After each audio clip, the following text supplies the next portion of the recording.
Hello, welcome everyone. I'm Humphrey Hawksley, your host for today's Goldster Inside Story, where we're going to travel deep into the world of thriller, mystery, and adventure writing, not brought to us by a strapping special forces, scarred, tattooed soldier with intricate knowledge of weapons and explosives.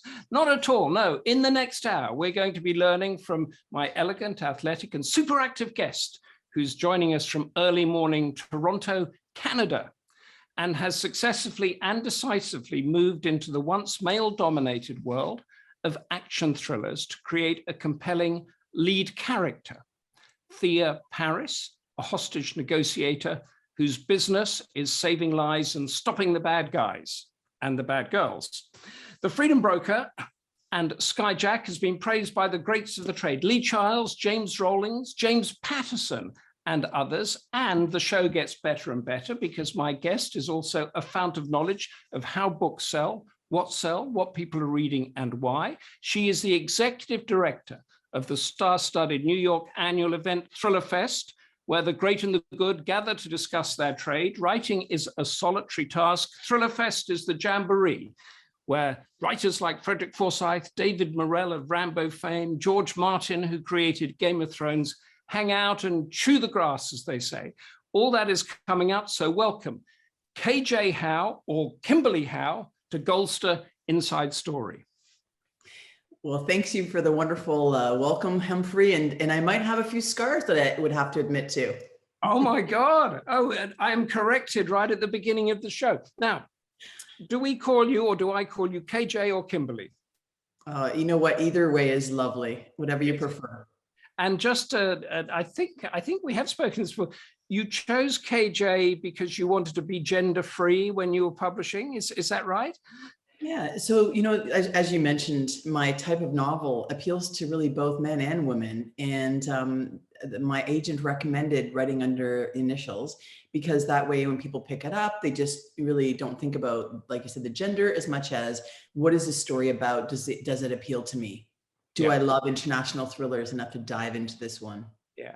So I want to get right into this now. So I want you to tell us about Thea Paris, how you created her and how you wrote about her. Sure. So I've always been fascinated by kidnapping.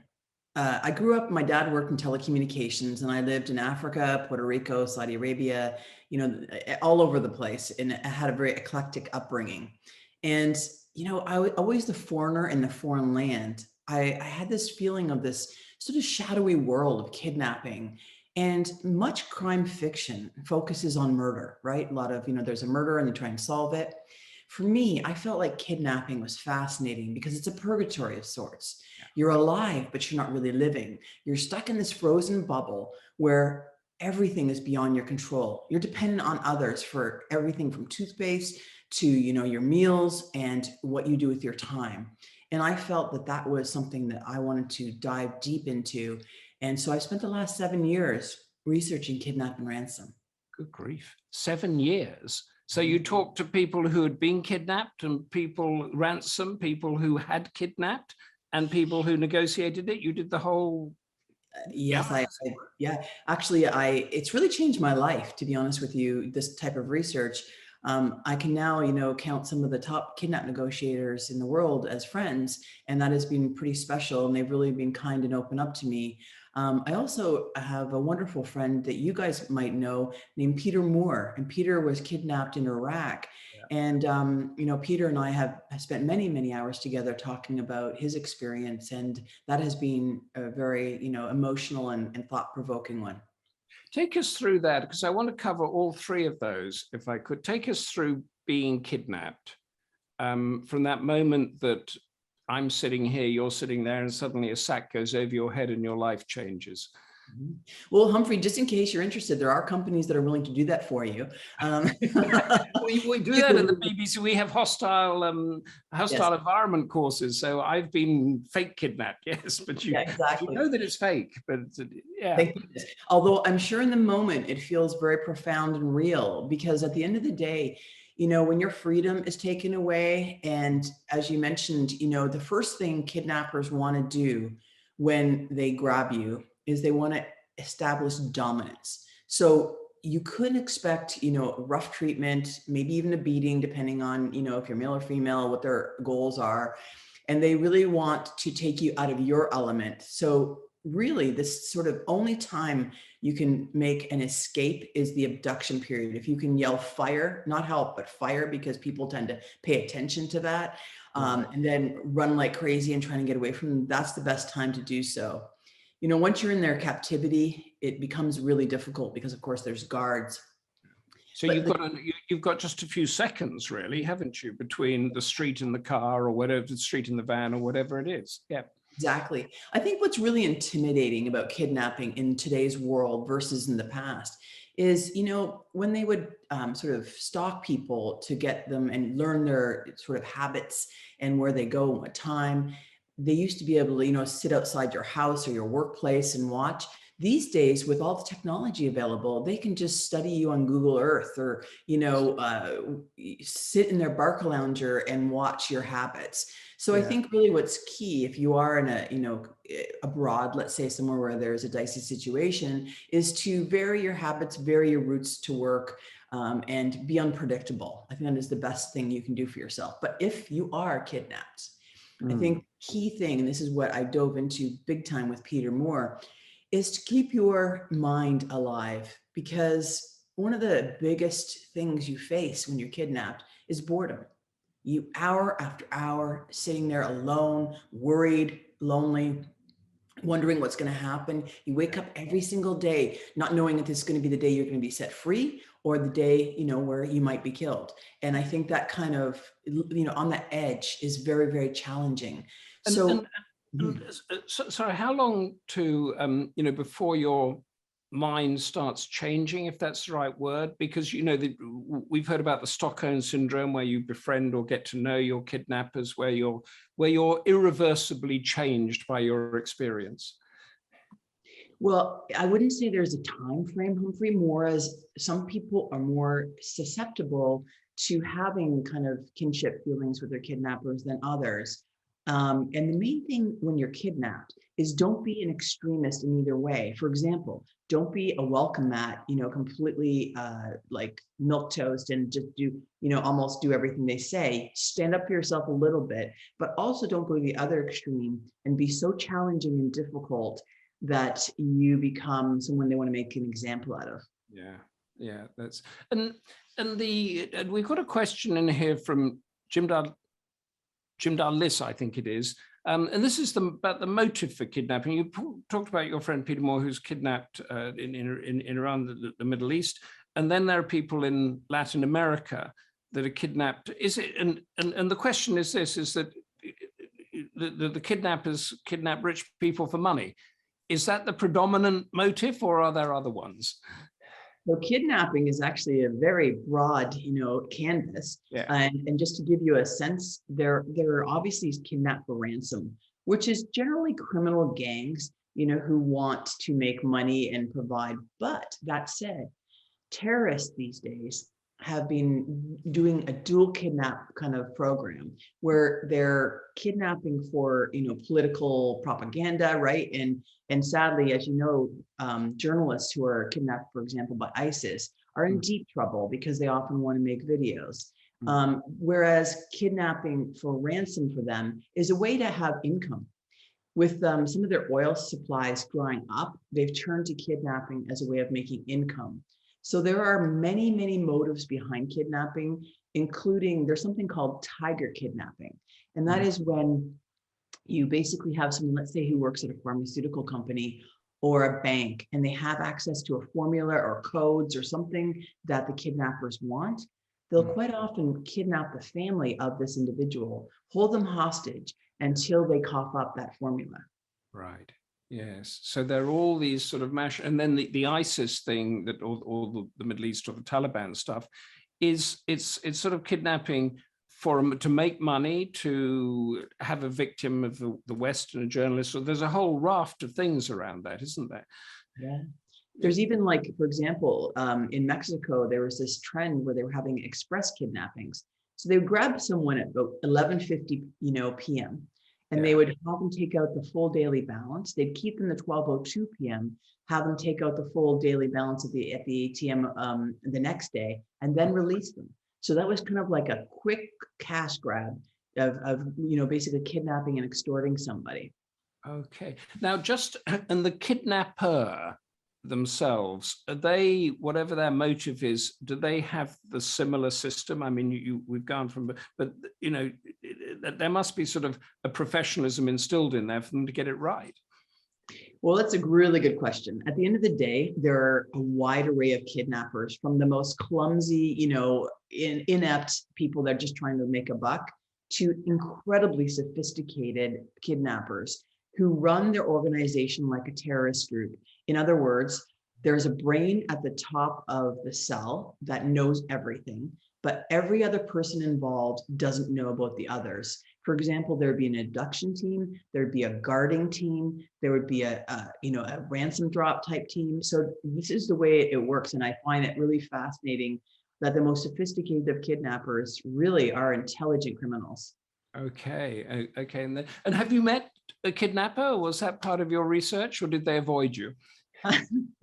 Well, it certainly is hard to do that, but I have, been able to kind of talk privately with a few people who have been involved in that world. And it really is, for example, sometimes it's heart-wrenching because in Somalia, for example, with piracy, which is another form of kidnapping, these people resort to kidnapping because their waters are being overfished.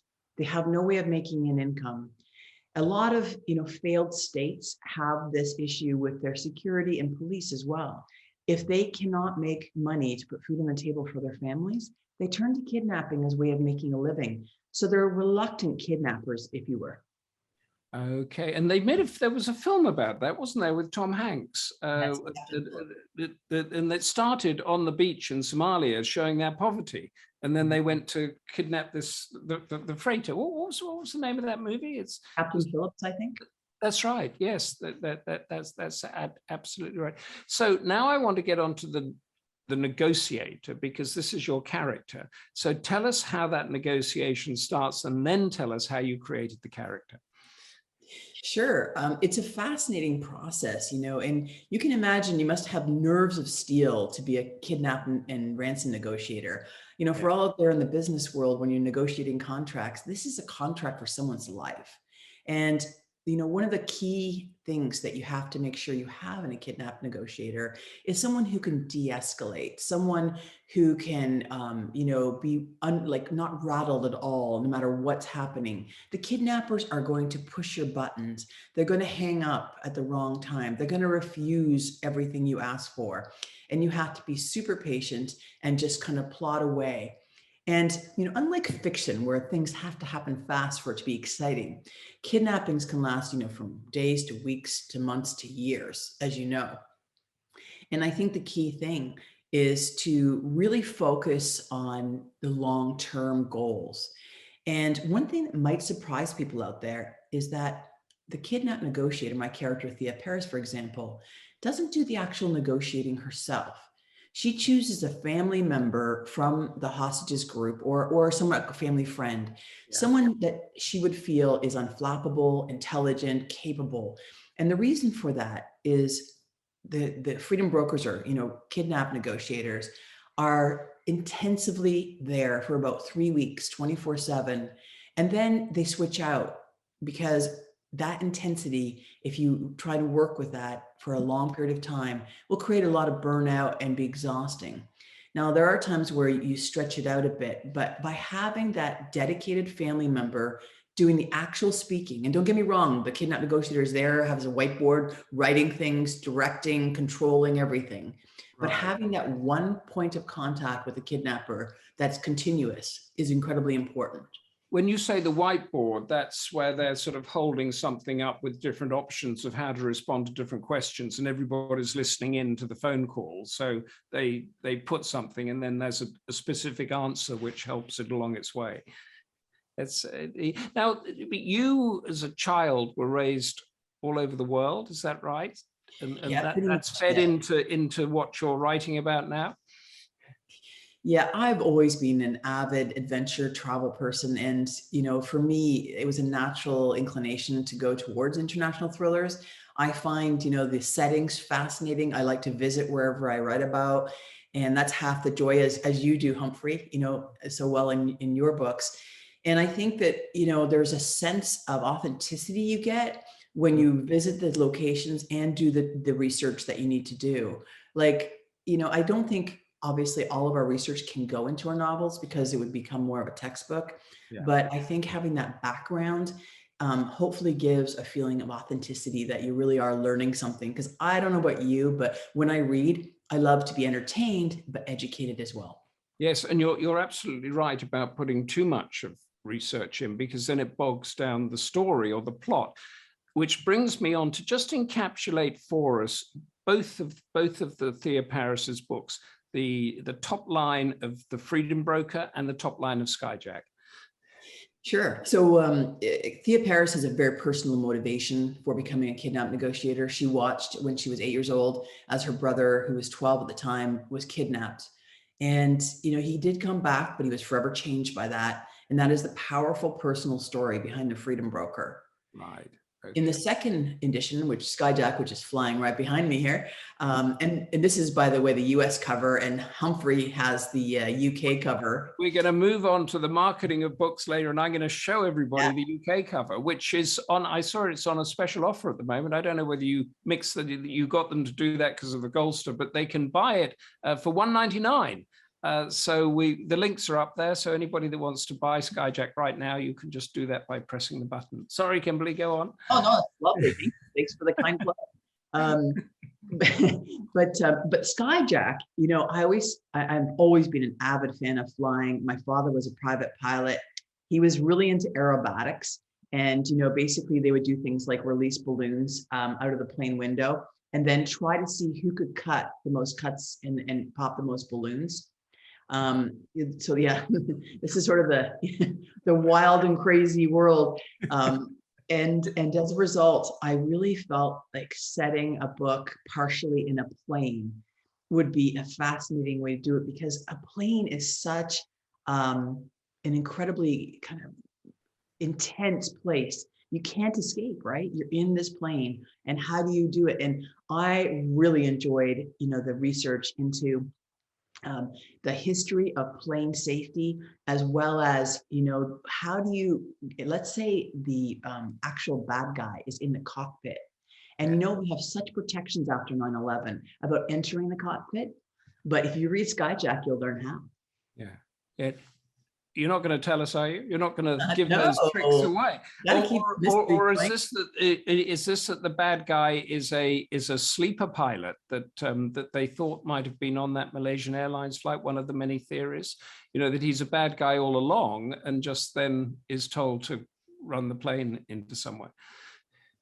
Well, I mean, I'm absolutely fascinated by that case, and I've been reading extensively about it. And, I think that, given the evidence, it's likely it was a murder-suicide, situation, on his behalf. And it's really, really sad because, when you give your trust, I think that's a lot of the reason why people are sometimes afraid of flying. We surrender our control fully to the pilot when we arrive on a plane. Yes. Yeah. At least in a car, you can say, "Hey, stop the car. I'm driving." Plane, you cannot do that. No. and you surrender the power of gravity. So if a car breaks down, you stay on the ground. It's not safe. But a plane has got all these elements, hasn't it, to it? And that's where you said, tell us what happens in Skyjack at the beginning, the opening page.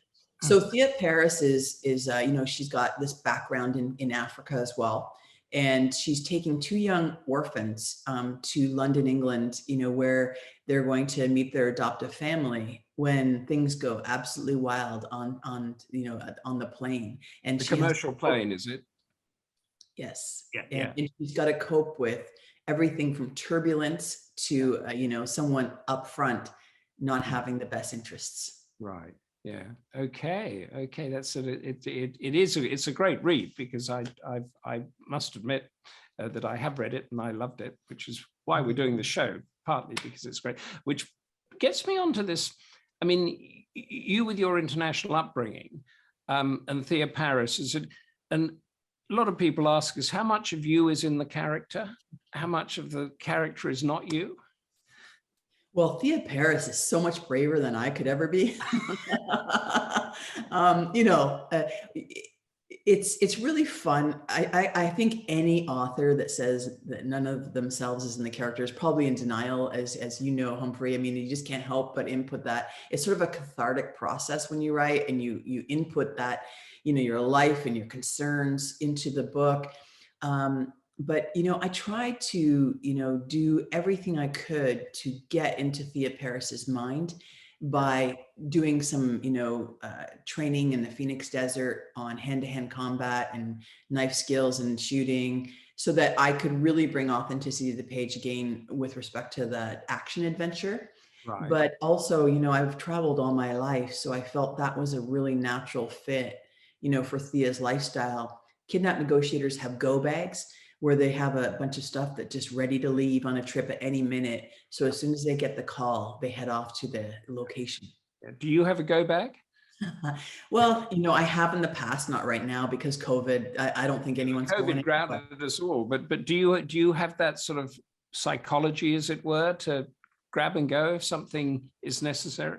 Yeah, I definitely think so. And I think, you know, being prepared and thinking ahead whenever I travel, you know, you'll get a kick out of, I call Thea her bag that she travels with her sink bag, you know, because it's got everything but the kitchen sink. But the kitchen sink, but it's tiny. I mean, it's tiny enough to sort of, yes.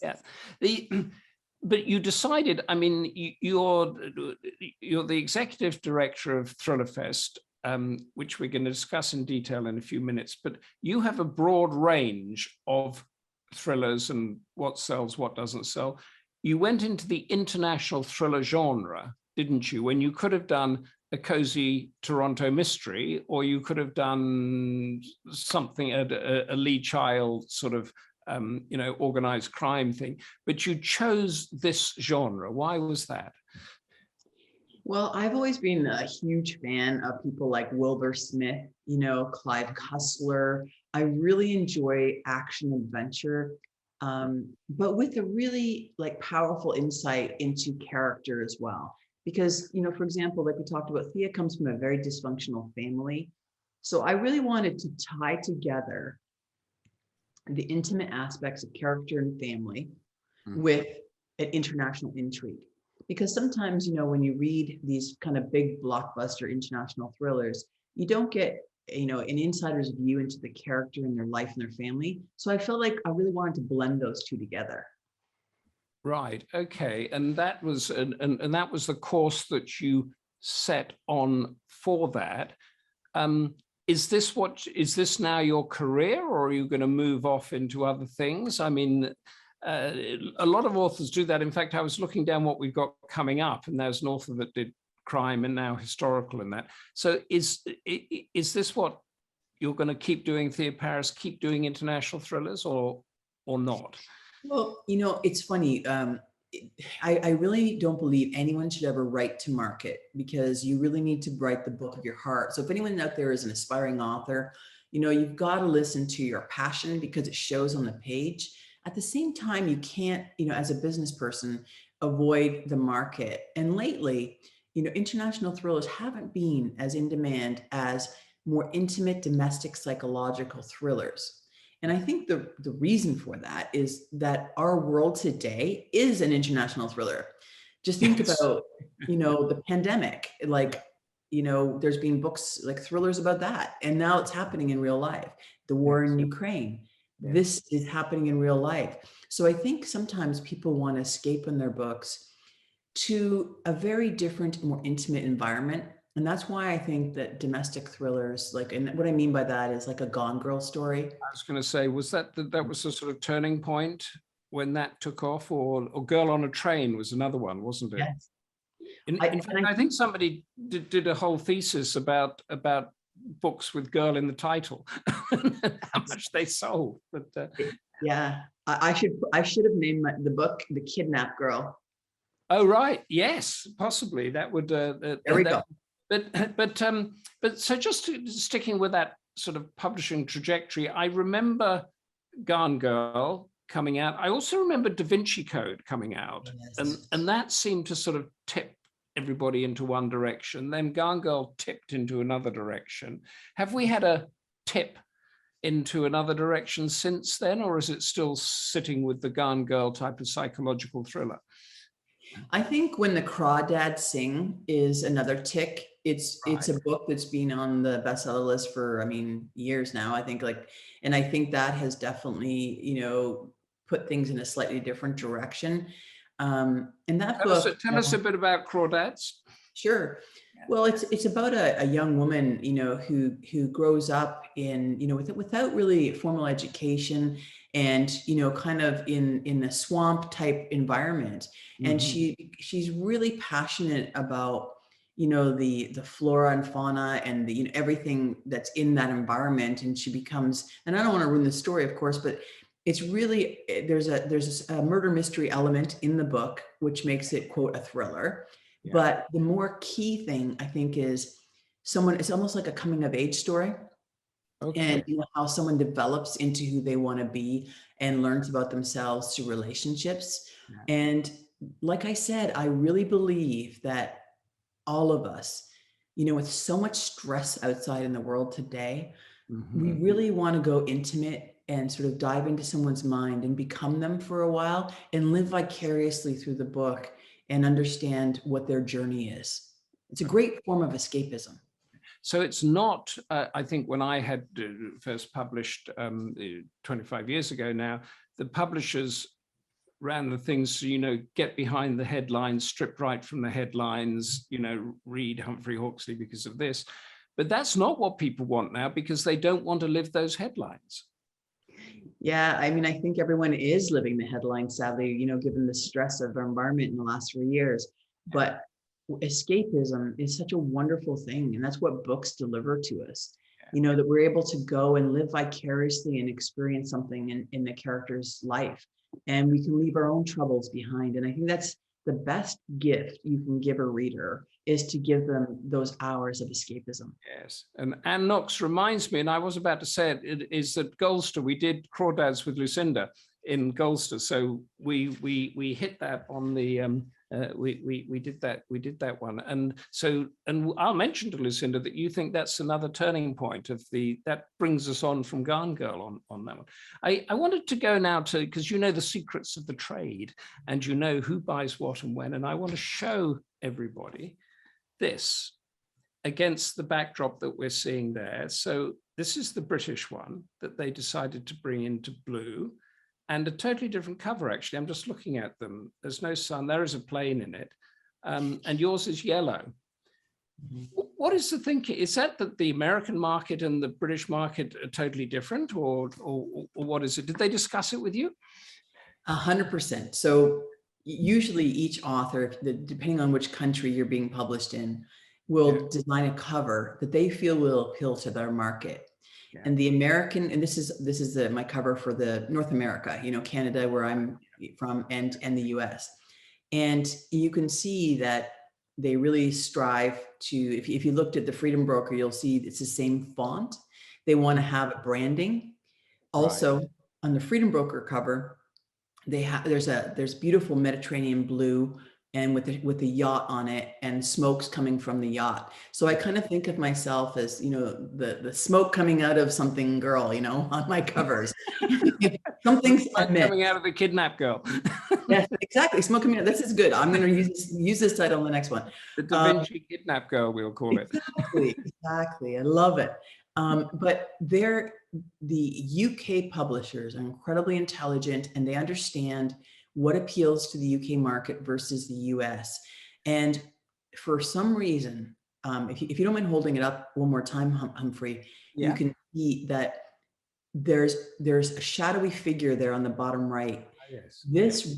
We call this jokingly the running man or the running woman. Right. And this is very, very appealing when they've done testing, to customers in the UK. So that's why they put that quite often as almost a symbolism of suspense novel. It's like something's happening, it's dark, it's scary, and with a nice backdrop of a city. So I think that thanks a lot. Yeah. So And also, color wise, some of the things we think about, Whoops. you know, we buy our books mostly now online, and you want a thumbnail sketch. So you want the title and the name to be as clear as possible Right. and able to read from far away on a bookshelf in an Yeah. actual store, Yeah. at Waterstones, Yeah. or you want it to be able to be really easily invisible on a thumbnail online.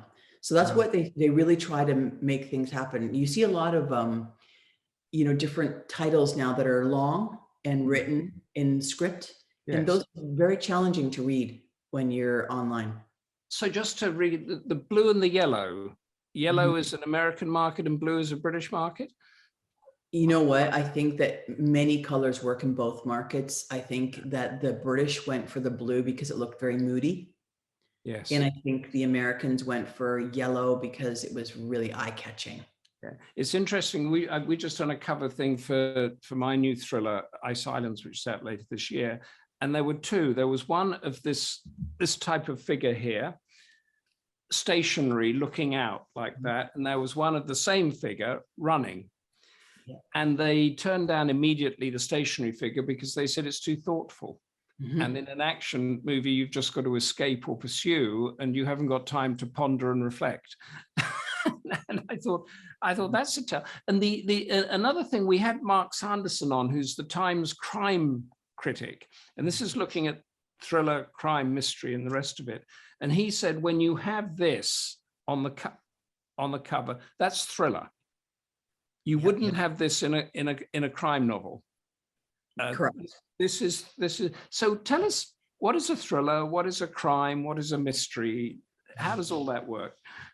Well, first of all, I think that it's very challenging to just categorize books because there's a lot of wonderful novels that blend genres completely. An excellent example of that is Diana Gabaldon's Outlander. She's got time travel, historical, romance, everything wrapped up in this one book. And of course, it's a blockbuster bestseller and now a TV show. Yes. So you really can't predict, what's going to be successful. That said, there are, I often, use this kind of analogy. I say to myself, different people are attracted to different genres based on the emotion that those genres evoke. For example, science fiction and fantasy is an emotion of wonder. Isn't that incredible? Awe. And people who are drawn to that want something that's unique and otherworldly and interesting. Whereas I think people who read romance a lot, hope is the emotion, the hope for love and finding your, perfect partner and having a dream romantic experience. I think, people who veer into more mystery, and as I believe you guys call crime novels, are more logical puzzle solvers, people who want to just tinker and figure out who did it before the author reveals. Whereas people that like thrillers, I think, live like I do for adrenaline and excitement. And they want that pulse pounding feeling of turning the pages and dying to know what's going to happen and action oriented. And all of that was a brilliant, I've never heard it put so succinctly and well as that. So thank you for that. But all of that falls into the commercial fiction role, does it, as opposed to literary fiction, which is a whole different thing? Yes. I mean, I would say that, literary fiction is a deep exploration of character. And, sometimes you're not sure what the plot is, and things don't happen quickly. I think, commercial fiction would be an entirely different type of book. And, both are amazing. It depends what I guess you're in the mood for. There's a lot of books that are literary that are brilliantly done. But at the same time, if you're looking for a beautiful beach read and some escapism quickly, then people tend to grab those airport books. Yes, the airport thrillers or airport crime books, or that's what Or plane thriller. Now, I know that you're privy to information which is secret, but you could reveal the broad thing of it. It's called the Codec or something, isn't it? That this is a research into who buys what, why, how much advertising does, how much word of mouth does. Give us an idea of what sells, why it sells, and and how it sells. Well, so as Humphrey kindly mentioned, I'm the director of International Thriller Writers, and we host an annual conference called Thriller Fest on site in New York City. You should definitely come. It's a wonderful, collection of thriller writers from all over the world who travel to New York every year for a week-long extravaganza. And during that, we always have this wonderful gentleman named Peter Hildick-Smith, who runs a company called Codex. Peter is a book messaging expert. He basically studies why, when you guys are online or at the store, why you're drawn to certain titles, why you'll buy a book. And it's absolutely fascinating. Everything from the cover art to the title to the back blurb where you have a description of what the book's about. And one of the things that, a couple of points that I think were very interesting is title. Quite often, when a title elicits our curiosity because it's an oxymoron of sorts, or intrigues them. Like, for example, the perfect one is that when the crawdads sing. Well, crawdads don't really sing, right? And so that immediately creates a question in our minds, which draws us in and makes us want to read that novel. So when you're creating, a title, you might want to think about something that's puzzling or intriguing and not immediately understandable that's going to draw you in. That said, covers are critical. And if we had lots of time, I could show a slideshow with, different covers and explain what makes things. But sometimes they'll do a study where they'll take 4 or 5 sample covers for the same novel, and they'll have a focus group, and they'll show this entire, array of kind of novels and the covers to the focus group and see which one intrigues them the most. And it's often something that, like I said, doesn't fit together well. And so when you go to the bookstore now, study covers. They have this look for the big blockbuster novels. If you look at Lee Childs, for example, it's almost all his name because that's what really sells. Yeah. And it could have, anything on it other than that, and it would still sell. But those big blockbuster novel covers don't do well unless you have that big blockbuster name. Instead, you need to elicit some interest and some intrigue. One other point that's interesting is that romance readers, for example, are incredibly adaptive and interested in reading new authors, whereas thriller readers and fans tend to be very loyal to their branded authors and are less inclined to just say, hey, this looks great, this is a new author, I'm going to try it. And I think that's part of the reason why there's so much estate writing or co-writing. Right. Like if you think about, Clive Cussler's got, a whole bunch of co-writers, sadly now that he's passed. Yeah. The Robert Ludlum series lives on, even though, Ludlum has passed many years ago. James Bond, of course, have other people doing it. So this is interesting. The romance readers will try a new author and look more at the texture of the cover or the back flap, but you want a Lee Child or you want a Clive Cussler or you want a Robert Ludlum, and you'll go and get that. Yeah, and it's something that I think a lot of, we're trying to help, because International Thriller Writers is a not-for-profit organization based on, our mandate is basically to support thriller authors. So we're trying to understand, how do we get people to be more experimental and say, look, let's try this person, or, new or a slightly different genre. So it's really been an interesting journey. And, I don't think there are any easy answers, but I do feel that we need to keep understanding the way human minds work so that we can help people, market their books more successfully.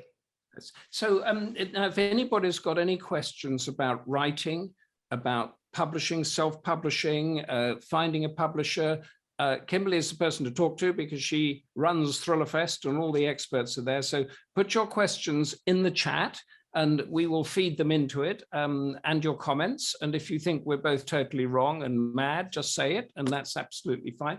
But on this, the codec thing, do most I mean, most readers we know are female, is that correct? But then also the genres, most people read romance or most people thrillers. How does that breakdown work? Sure. So I guess the first thing to say is that 75% of books are nonfiction. Does that surprise anyone out there?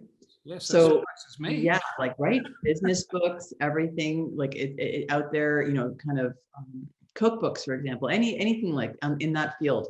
So you've got like a market of about 25% that's fiction. And in that, romance and thrillers, mysteries, or I should say suspense, I guess is the best way of categorizing that, are the two best sellers. Romance Because and thrillers. Okay. Yeah. romance thrillers, and it's also, a lot of women's fiction as well. And yes, women do read more than men. I think a lot of men enjoy, kind of magazines or trade manuals or things they can learn about in their fields. But there's also a huge, wonderful, male population that does love to read. And I think, J.K. Rowling's, for example, is changing a generation because all the Harry Potter fans, hopefully, male and female, will keep reading throughout their entire life because they love the Harry Potter books so much. Yeah. So this, it thinks like a book or an author can change the world. Yes, it's romance thrillers. So the crime, Agatha Christie type of books, they sell less than thrillers. Well, I wouldn't say that, Humphrey. I like if I would put the category suspense, and then, but within that category, like I said, and maybe all the people here today, you can ask yourself, like, are you more drawn to a mystery, where someone's killed and then you're trying to figure out who done it? Or are you more interested in a thriller, and that is really where something's happening and you're trying to figure out kind of why it's happening and how do you stop it, right? Yeah. Sort of like, like a terrorist attack or, a pandemic, all those. The bad thing from happening is a thriller, isn't it? Whereas a crime, you solve, it doesn't actually have to happen. You have to solve, you have to work out the mystery. Yeah. And I think we tend to like one more than the other. But like, for example, I think they're often blended. In The Freedom Broker, there's a very big mystery. At the same time, it's a thriller. Right. So, and which one resolves first? Do you? You don't have to say what, because we're not going to. Because I know people have bought some of the book, but do you actually stop the bad thing happening and then the mystery resolves, or do you resolve the mystery and the final thing is to stop the bomb going off or whatever it is? I think in a thriller, it's likely more like keeping everything super tense to the last second, because that's why we read thrillers, because we don't want it to. And quite often thrillers will also have a ticking time clock of some sort built in. There's something going to happen at a certain time, or, something has to be done before this happens. Whereas a mystery, I feel, doesn't have that as much, right? It's more about how do we solve, and often, sometimes, how do we prevent it happening again? Yeah, that's it. Now, tell us a little bit about the stories from Thriller Fest, because it's been going, it must be almost 20 years now, or 15 years or so. You've had some wonderful people there over that time. There must be some stories to tell about those stars. Well, this year will be our 17th year for Thriller Fest. It's May 31st to June 4th. So if you can come on over to New York and want some fun. Some of our special guests this year are Frederick Forsyth, Day the Jackal, Diana Gabaldon from Outlander, Veronica Roth, who wrote the Divergent series, Alistair Burke, and Joseph Finder. And we have people like Lee Child will be there. If you just think of the who's who in that suspense writing world, they will always be there. And it's a fun, action-packed week. We purposefully do not have a green room so that everyone, from like brand new people to the top thriller writers in the world, just interact with each other. Right. Extremely friendly. We also offer some classes. So you might, like, for example, one year, Ken Follett, who is one of my favorite authors, came, and he did a class on how to write thrillers. So we have education and really interesting things. Now, some good stories. Well, one of the events we have at Thriller Fest every year, because we want to help people become thriller writers, is Pitch Fest. And Right. that's where aspiring authors line up, and they're ready to pitch agents who can represent them to publishers. And it's really funny because, we always recommend people dress up, in professionally, you don't have to be in a three-piece suit or anything, but you want to, look really sharp. And we've had people come dressed as their characters, and you can imagine where that goes to. Okay. Okay. Yes. So this is is it a bit like speed dating? They have a set amount of time that they sit face to face with an agent and pitch their story. Yeah, it's a definitely speed dating event. You basically sit down and you give your pitch, and then the agent can ask any questions they would like. And then they say, send me, 50 pages or send me the whole manuscript. And as you know, Humphrey, I mean, it's very difficult to tell if someone is a very talented writer until you read their work. So it's really, but having great pitching skills can help you get that opportunity. Yeah. Yeah. And then you have something I just was looking through it called Consult Fest. Mm-hmm. Who consults who? So we bring in expert agents and top editors, and these people will sit down with you if you have a piece of work, and they will say to you either your synopsis, which is like an overall, story arc, what your story is about, or your first couple pages, and they're going to help you develop your writing skills. So basically, if anyone here has a dream of being a writer, coming to Thriller Fest and attending Craft Fest, Consult Fest, Pitch Fest is a really great opportunity because, they'll be the best in the business there, and you'll be able to get the feedback you need to keep improving and follow your dream. Yeah. And then you have, because I think it must have been the last one before the lockdown happened, you had George R. Martin was your guest, and the whole place was packed out, and there were these very big best-selling writers sitting at the signing desks, and a few people there.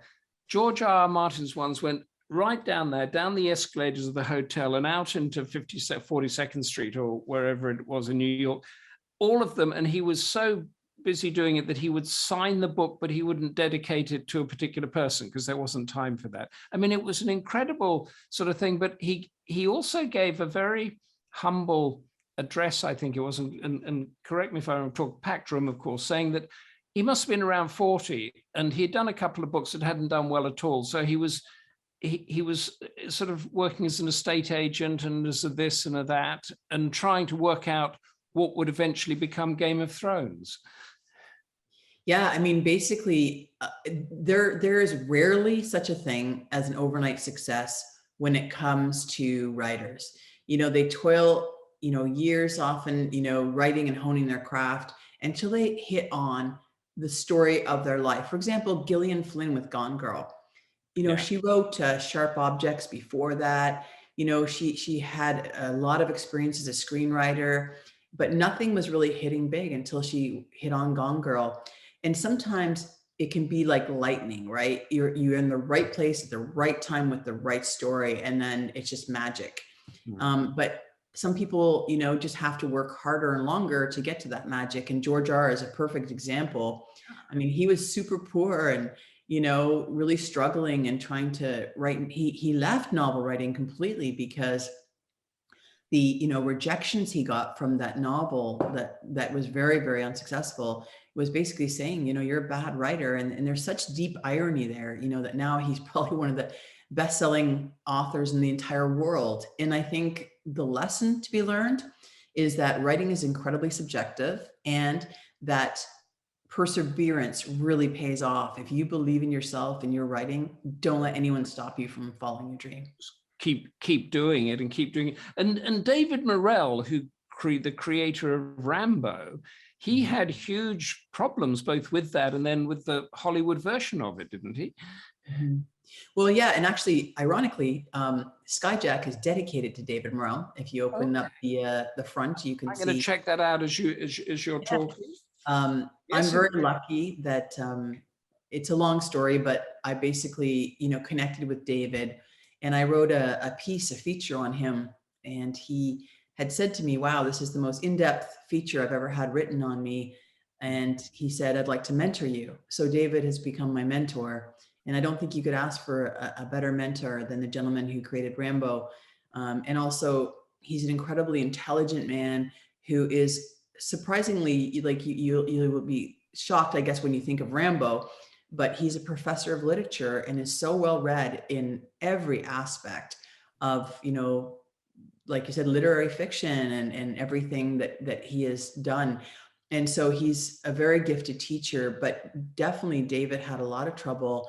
The last Rambo movie that came out, he was really unhappy with it.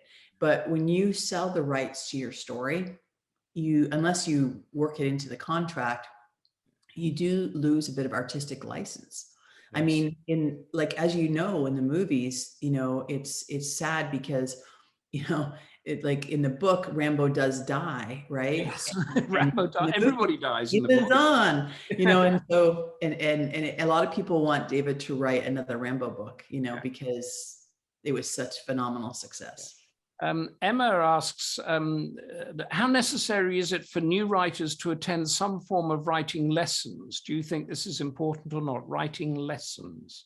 Yes, well, that's a really good question. Now, there are people out there, and we can all envy them, that are absolutely naturally gifted, and they just start writing and it works. But I came from a background of medical writing. I was more journalistic, like yourself, Humphrey, kind of that tone, right? Where you write nonfiction all your life. And then trying to switch to fiction, you leave behind like the sort of telling of a journalistic style, and you have to show what happens. You have to dramatize. So I'm a massive believer in writing lessons. I went back and did my master's in creative writing at University in Pennsylvania. I have studied class after class after class because I feel like it's a craft that you can hone. Now, like I said, some people are so brilliant and talented naturally, they can just write. And if you're one of those people, I really respect you. But I think most of us can always improve our writing through classes and through helpful feedback from a very trusted source. Yes, and of course, a lot of it, we talk about writing, a lot of it's actually structure, isn't it? Of who says what, when, and how the whole thing, it's like sort of putting up a building, and that's all what creative writing is about. And you've got Frederick Forsyth, who's one of ours. He's British. I've met him a few times. Day of the Jackal must be 50 years ago or something since that came out. And he was a BBC correspondent who got on the wrong side of them and was on his uppers, and he wrote Day of the Jackal. It was in his mind for a long time, but he wrote it in a month back in 1960, whatever it was. What's he going to be telling Thriller Fest? Well, I mean, we're honoring Frederick as one of our Thriller Masters, and the Thriller Master is basically the Lifetime Achievement Award. And so basically honoring from his entire body of work, what he's done to change the genre. Mm-hmm. And, he is a very intelligent gentleman. I actually was able to interview him for a craft session online when we did virtual Thriller Fest. Mm-hmm. And I'm telling you, like, the man is a genius and sharp still. He's well into his 80s and he is eloquent and really has like a great understanding of story. I think that really is his strength, that you cannot put down his books because he understands how to make compelling fiction. And at the same time, we were talking about the sort of the landmark books, Da Vinci Code, Gone Girl, Crawdads, which we must do. But The Day of the Jackal was a landmark in that the research that he put into that and the way he used it made everybody think they knew how to fake a passport or build a gun or shoot a president or something like that. That was a landmark book, wasn't it?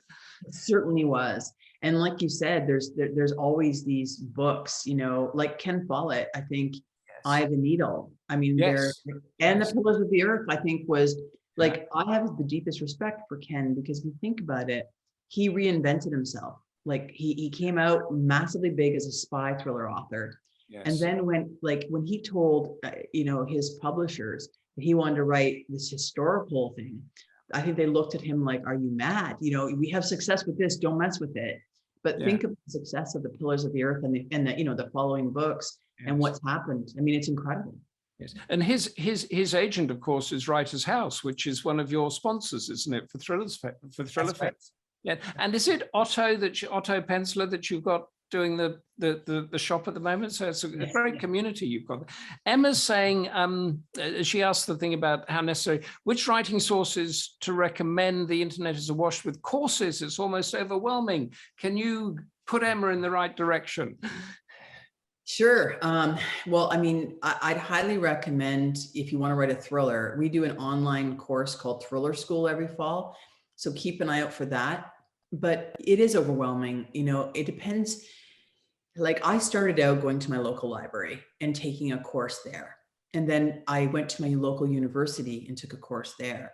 I would, you know, do a search on Google for the best writing courses and look for reviews, because when people teach, they can be very gifted teachers or they can not be as strong a teacher. And you want to make sure, so search for reviews and make sure you get a good teacher, because that makes all the difference, right? When you're trying to study writing, it's really about the quality of your teacher. So if you want to, and I recommend that you try many, because sometimes the way someone teaches really resonates with you, whereas you may find other people not so much. But start your journey, if you can, locally, you know, something that you can connect with the writers group and get a bunch of friends together, you know, that could even become a critique group that help you and support you on your journey. Because as we talked about earlier in the session, writing can be a lonely job. You're alone, you know, and you really need that support of people who understand, people who also have voices in their heads. That's great. Now stick with us for a couple of minutes, because I'm going to tell our wonderful audience what we have coming up. And we have April the 1st is tomorrow, April Fool's Day. Lucinda is with one of our own Goldsters, Age Well tutor, Susan Saunders. She's the author of the Age Well Plan, which is a 6-week program to kickstart for a longer, healthier and happier life. Maybe put that with a creative writing course and we're away. April the 7th, Namita Gokhale is with me, Goldster Inside Story. She's going to take you deep inside of India, an exceptional author. She's a publisher. Her latest novel is The Blind Matriarch. That's a family saga sold from the viewpoint of a blind grandmother living on top of a rambling house during the COVID pandemic in India, the resilience of the human spirit. But she is also your counterpart, Kimberley, because Namita is the founder of the Jaipur Literary Festival, which I think is now the largest in the world, held in Jaipur. And she's written a book called Jaipur Journals, which I've got here. There, Jaipur Journals, which is about all the stories, the ups and downs of running a festival that you would know well, with people like Tom Stoppard, Salman Rushdie, Ian McEwan, and the rest. And Lucinda, April 8th, Thomas Mogford, the author of a series of crime novels about Spike Sanguinetti, a lawyer from Gibraltar. His first Shadow of the Rock was named Spectator Book of the Year. And he's switched now. He's become the author of a historical novel called The Plant Hunter. We have about 1 minute left, Kimberley. Thomas Mogford has switched. Ken Follett switched. I think I've switched because I go all over the place. Are you switching, or are you staying with Skyjack and Thea Paris?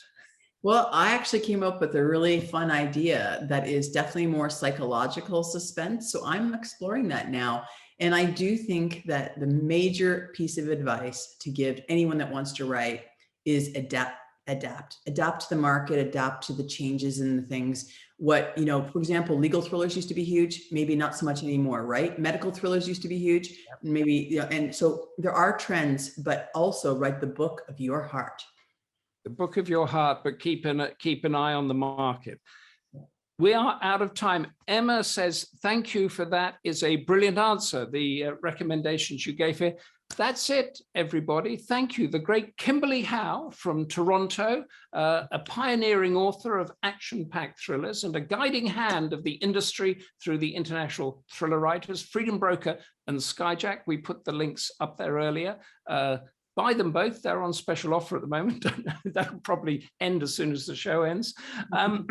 Check out Thriller Fest and Craft Fest and Pitch Fest and all the rest of it. Thank you so much for being here. Thank you to the Goldster team working in the back office to keep us on the air.